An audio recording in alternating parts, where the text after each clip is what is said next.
Więc nasza prezentacja nosi tytuł Dr. Jekyll, Mr. Hyde i będziemy sobie opowiadać o CMS-ach. Jest podzielona na dwie części. W pierwszej części, w części Mr. Hyde, ja opowiem Wam o tym, jak używaliśmy CMS-u w Railwaymanie, przez jakie rzeczy przechodziliśmy.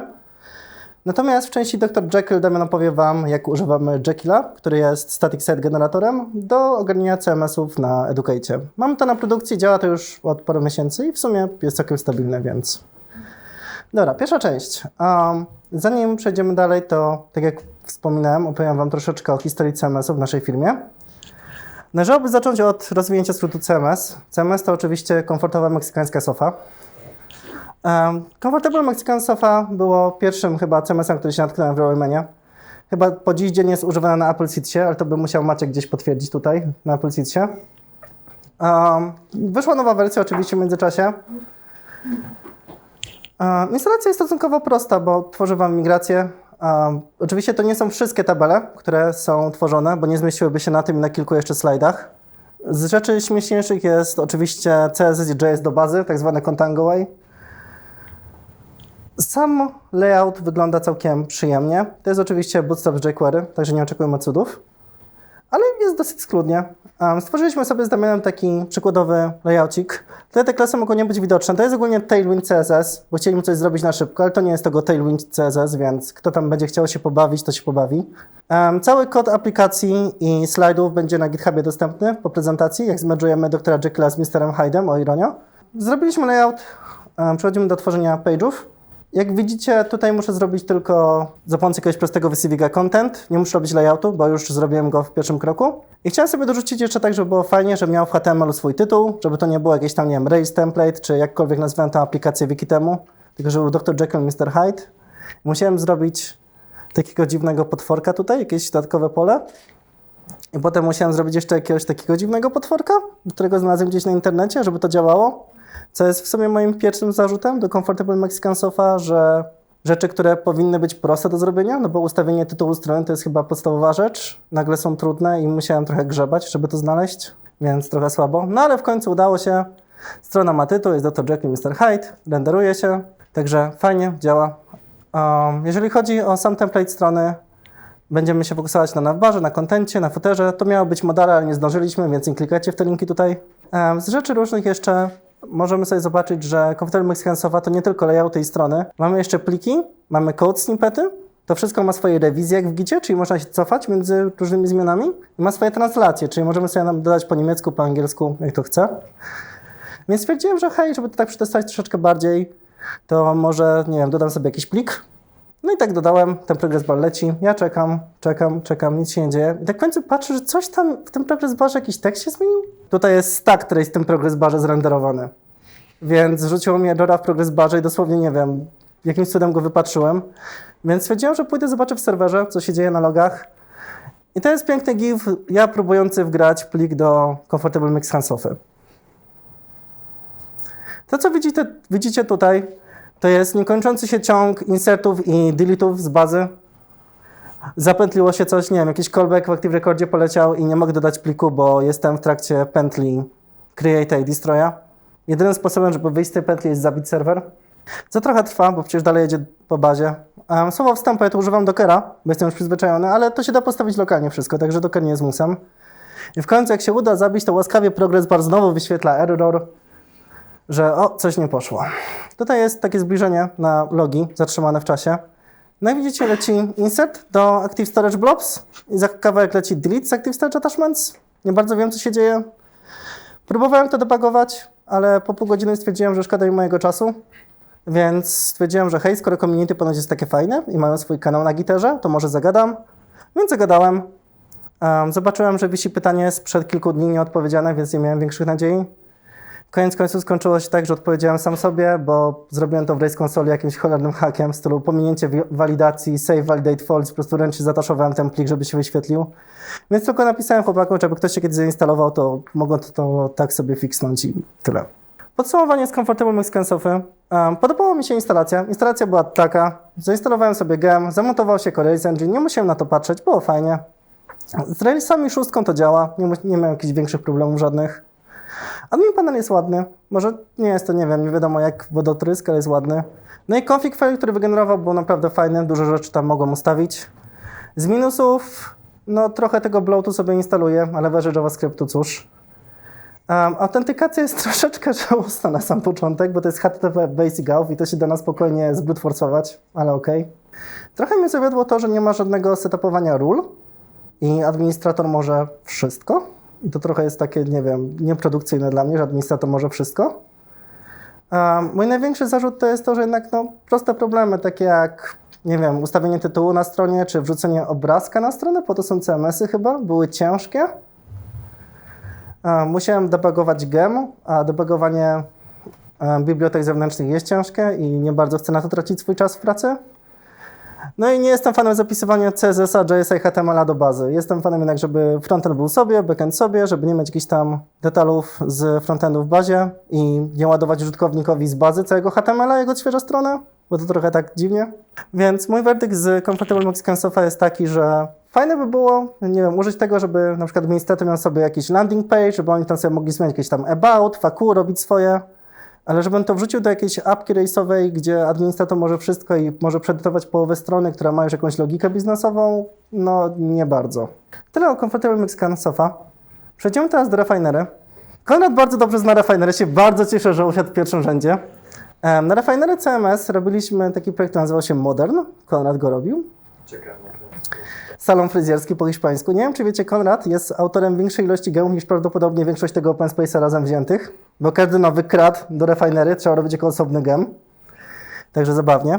Refinery reklamuje się jako najbardziej popularny CMS w świecie Ruby on Rails i w ogóle super, perfect, newbie friendly, wow.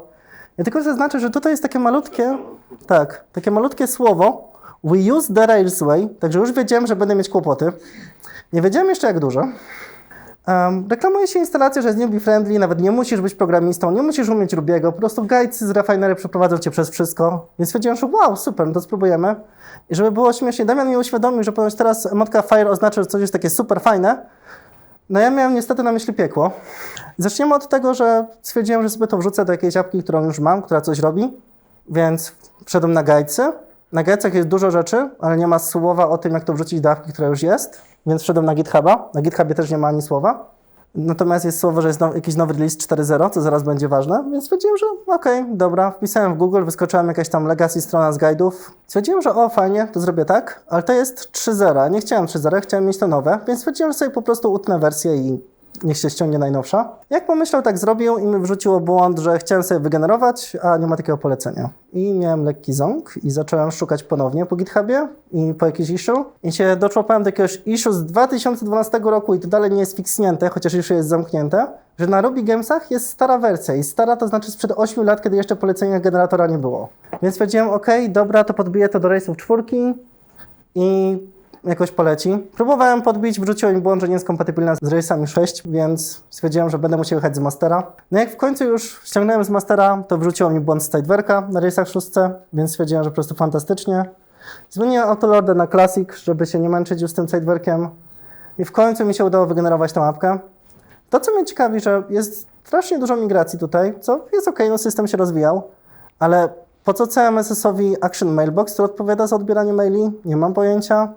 Stwierdziłem, że jest fajnie, że jest action text, bo i tak chciałem spróbować. To w sumie fajnie, jest zintegrowany z action textem, będę mieć fajny wyciwik, potestuję sobie, super, zarąbiście. Jak już mi się udało postawić, to stwierdziłem, że no to co, to ładuję stronę, zobaczymy, co tam się zrobić.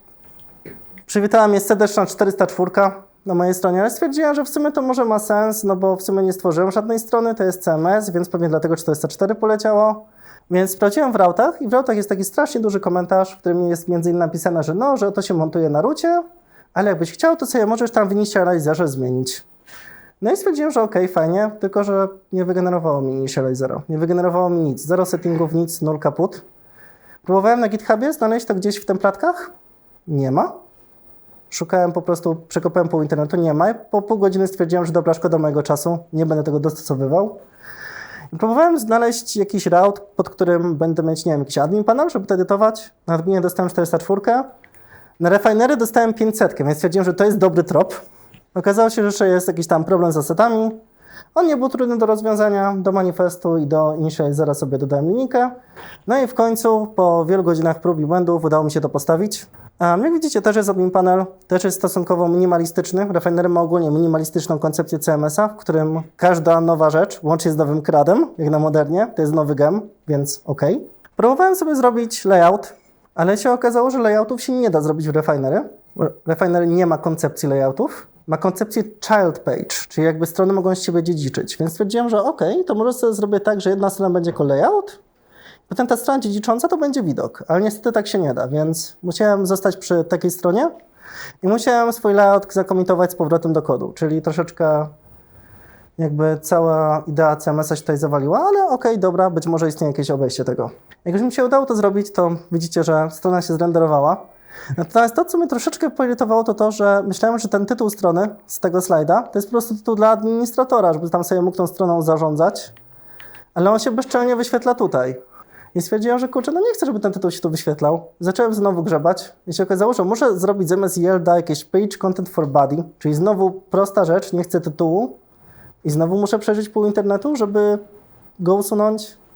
To było strasznie nieintuicyjne. No ja stwierdziłem, że skoro to już się udało, to nawet działa, no to co? Przehejtowałem trochę obrazki w Comfortable Mexican Sofa, no to żeby była jakaś sprawiedliwość, powinienem to zrobić w Refinery. No ale jak? Spodziewałem się, że będę mieć jakiegoś VCViga, bo w sumie instalowałem action text. Gdzie jest mój action text? Nie mam action tekstu.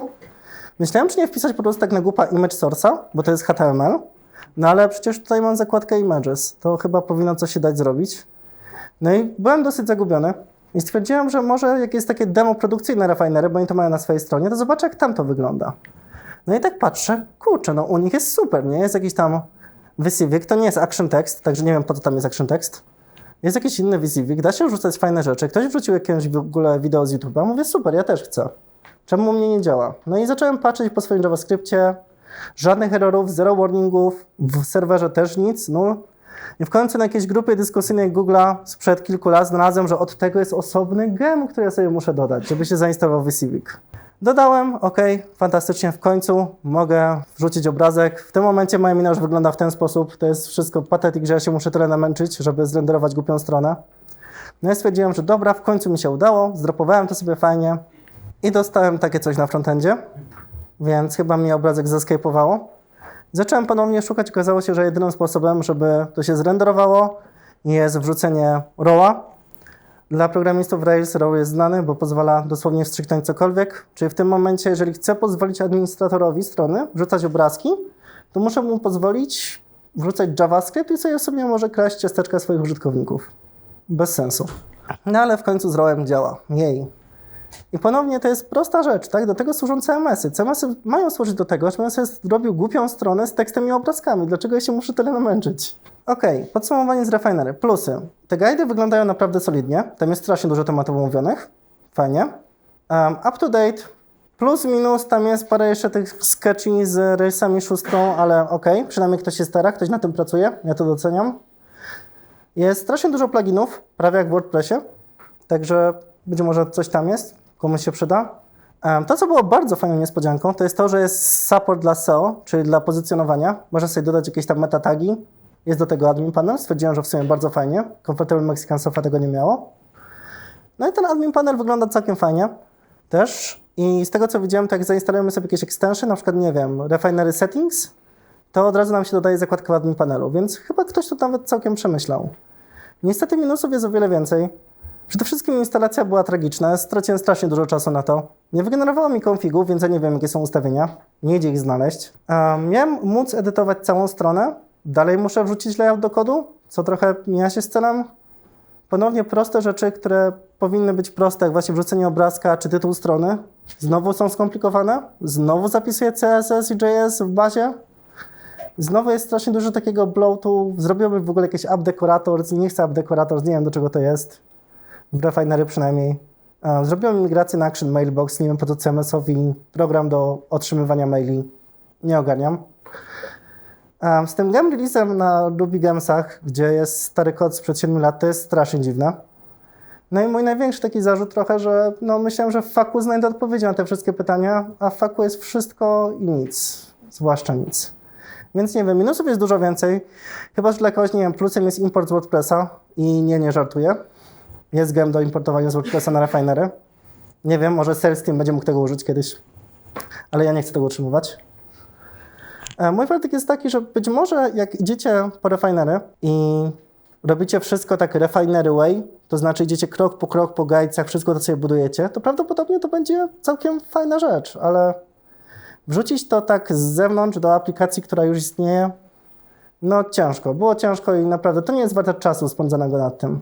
Ostatnią rzeczą, którą chcę omówić, jest Action Text, czyli Custom Solution. Custom Solution to jest jakieś 99% przypadków, jak kończymy z CMS-ami w Railmanie. Czyli po prostu robimy jakiś swój admin panel, robimy jakieś tam swoje, nie wiem, edity, tam wrzucamy jakieś pluginy do edytowania tekstu, do zapisywania obrazków, no i tam można sobie wszystko zrobić. Wszystko, na co my pozwolimy, w przeciwieństwie do poprzednich gemów. Stwierdziłem, że skoro Comfortable Mexican Sofa dodało mi Active Storage, chociaż nie potrafiło dodać obrazka, Refinery CMS wrzuciło mi Action Text, z którego nie korzystało, no to w sumie jak już mam te dwie rzeczy, no to przetestuję sobie to najnowsze rozwiązanie. Instaluje się to fajnie, bo jak widzicie, to jest jedna komenda, generuje wszystko, ściąga sobie Tricks Editor z JavaScriptu na froncie, instaluje sobie jakieś rzeczy poboczne do NPM-a, robi migrację. Instalowanie jest naprawdę fajne. Integracja tak samo, bo nie musimy dodawać żadnej migracji do modelu, którego już mamy, tylko dodajemy sobie has-rich-text makro. Z tego co czytałem, to robi polimorficzną relację, gdzieś tam pod spodem do Active Storage. Nie wiem, no działało całkiem fajnie. Jedyna rzecz to jest taka, że to nie waliduje nic, także trzeba sobie na przykład prezensa dodać, jak ktoś chce oczywiście. Na froncie też jest całkiem przyjemnie, bo jest helperek Rich Text Area w formularzu, wyświetla się wyzywek, potem jak chcecie to wyświetlić, to się wyświetla jak każdy inny atrybut. Także w sumie całkiem przyjemnie. Jedna rzecz, żeby można było resizować obrazki, trzeba dać gem Image Processing. No i jak widzicie tutaj całkiem to działa. To jest właśnie Action Text, to jest Tricks Editor z Basecampa. Jak wiadomo, że jak na Basecampie działa, to idzie na Mastera Railsów. Próbowałem sobie stworzyć jakiś snippet kodu. Nie ma póki co syntax highlightu, być może jest jakiś plugin, nie wiem. Ale całkiem ładnie to wygląda, to sformatowanie tutaj. Obrazek się dodał w sumie bez żadnego problemu. Jak to wyświetliłem, też działało, także zdecydowanie póki co najlepsza rzecz, której używałem do takiej rzeczy. Z plusów bardzo łatwa instalacja. Jeżeli jesteście na Railsach 6, to nie musicie dodawać żadnych dependencji, bo i tak to macie już w Railsach w zestawie. Active Storage też już macie. Active Storage jest używany do obrazków. Też go macie. Macie go od Railsów 5.2 chyba, więc też nie trzeba nic instalować. Nie grzebiecie w swoich jakichś legacy danych, bo nie ma migracji żadnej, żeby to dodać do już jakichś danych, które są na serwerze. To po prostu jest osobna tabela. No i w końcu proste rzeczy pozostają proste, czyli zmiana tytułu strony zostaje taka jak jest. Jakieś proste rzeczy, w których edycja tekstu i wrzucenie obrazka znowu są proste. I to jest strasznie miła odmiana po tych wszystkich CMS-ach jako gemy.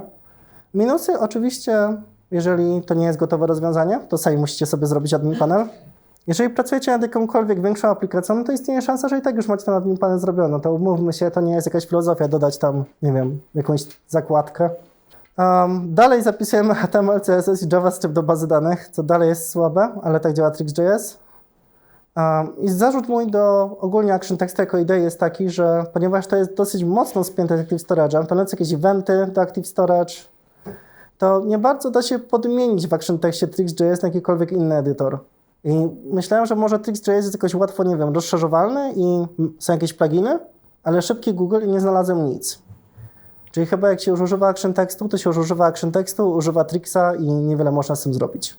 Mój werdykt jest taki, że Action Text to prawdopodobnie obecnie jest najlepsza droga do tego, żeby zintegrować jakiś prosty content editing w swoją stronę, ale jest strasznie taki obligujący. To znaczy, że jak raz wejdziecie w Action Text i macie już jakieś dane i strony w Action Texcie, no to zapomnijcie, że zmienicie Tricks.js na cokolwiek innego. I jeżeli wasz klient będzie chciał, nie wiem, żebyście dodali mu syntax highlighting chociaż, no to prawdopodobnie będziecie musieli napisać sami.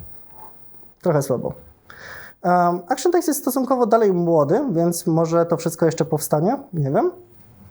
Ale póki co jest dużo takiej samodzielnej roboty. Ok, z mojej strony tyle. Zrobimy sobie techniczną przerwę na zmianę mikrofonu. I Damian opowie wam o Jekyll.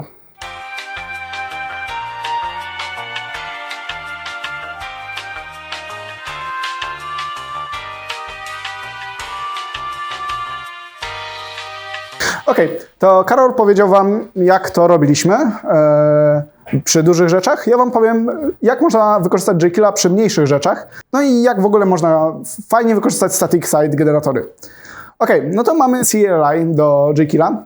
Możemy po prostu zbudować taką naszą prostą apkę z Jekylla.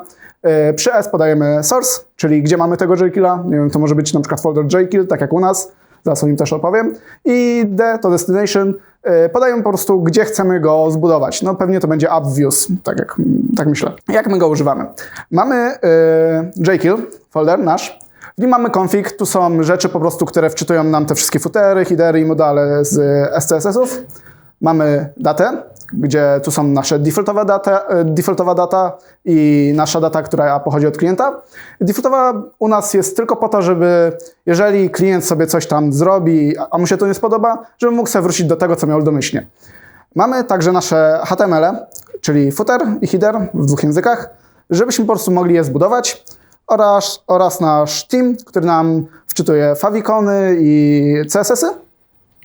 Wszystko generujemy do AppViewStatic, tak jak widzicie, w 2 językach oraz team. Możemy podać w Jekyllu, a raczej to jest front matter, a to w ogóle jest Liquid, który jest robiony przez Shopify'a. Możemy podać mu proste zmienne, nie tylko zmienne, możemy dodać if, możemy dodać else, no, możemy dodać praktycznie wszystko, co jest w ERB.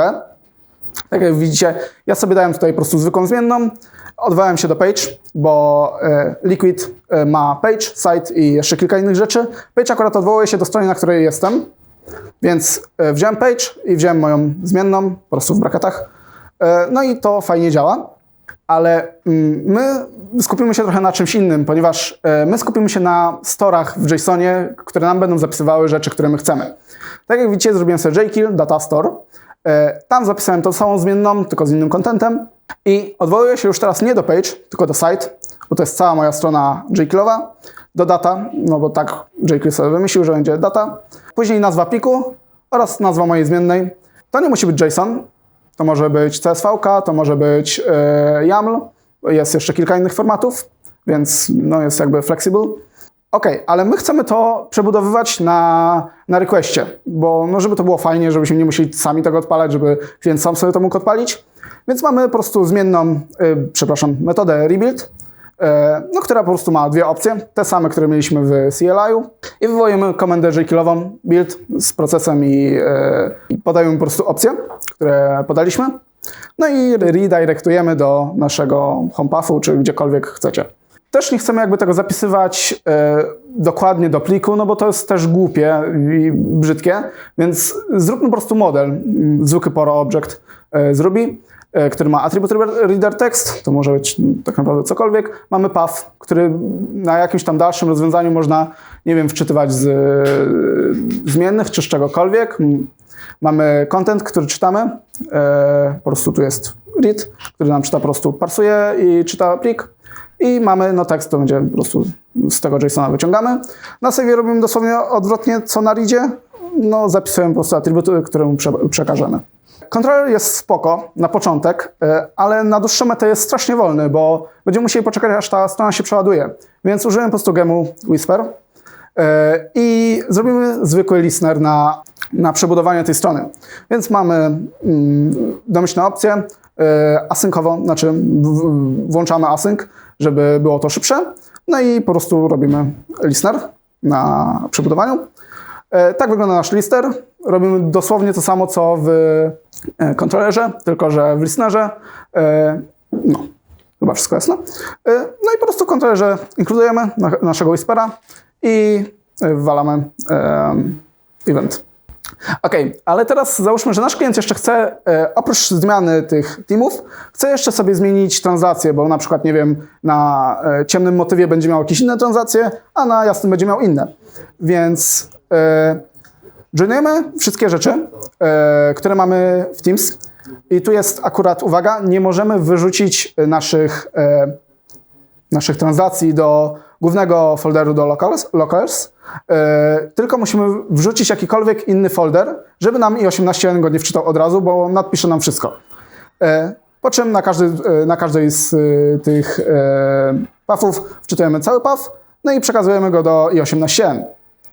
Uwaga jeszcze, musimy to, jeżeli robimy to w config environment, bo musimy to wrzucić w config environment, żeby to się wczytało na początku, musimy to wrzucić po całym inicjalizie aplikacji, żeby i18 nam nie wczytał później po inicjalizie, znaczy żeby po inicjalizie wczytał jeszcze raz nasze transakcje, a nie żeby wczytywał domyślne. No i robimy to w naszym listenerze tak samo, żeby po prostu na każdym zmianie motywu była ta metoda.